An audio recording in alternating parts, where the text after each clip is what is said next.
Hello बच्चों, let's see this question. The question says the dispersion of light in a medium implies that. Question कह रहा है कि एक लाइट है वो किसी मीडियम में ट्रैवल कर रहा है, तो अगर उसका डिस्पर्सन हो रहा है तो उसका क्या मतलब है. अगर मतलब कोई लाइट डिस्पर्स कर रहा है किसी मीडियम में तो उसका क्या मतलब है, implies that. तो देखो, बेसिकली इसका जो की कॉन्सेप्ट है, की कॉन्सेप्ट वो ये है कि डिस्पर्सन ऑफ लाइट कैसे डिपेंड करता है. डिस्पर्सन ऑफ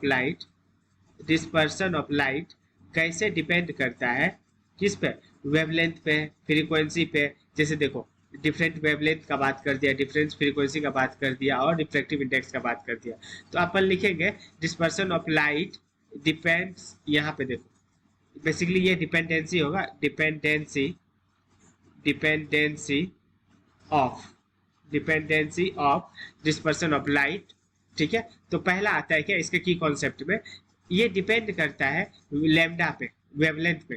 उसके बाद ये फ्रीक्वेंसी पे भी डिपेंड करता है. एफ मतलब क्या, एफ मतलब फ्रीक्वेंसी हो गया, लैम्डा मतलब क्या हो गया, लैम्डा मतलब हो गया वेवलेंथ.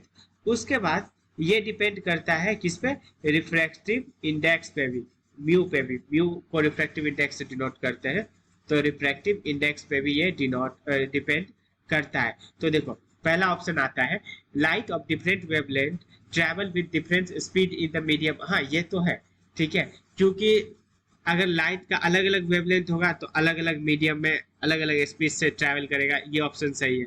उसके बाद दूसरा ऑप्शन कह रहा है कि अगर डिफरेंट फ्रीक्वेंसी होगा तो डिफरेंट स्पीड होगा. हाँ, ऐसा होता है frequency, because speed of light जो होता है वो होता है एफ लेम्डा. तो अगर फ्रीक्वेंसी अलग है तो सी भी अलग होगा.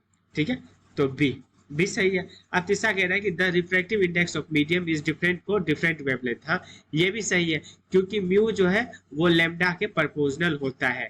ठीक है, तो अलग अलग लाइट है तो अलग अलग वेवलेंथ होगा, अलग अलग वेवलेंथ है तो अलग अलग रिफ्रैक्टिव इंडेक्स भी होगा. तो option number C, hence option number D is the correct answer. Hope you understood it well. Best of luck.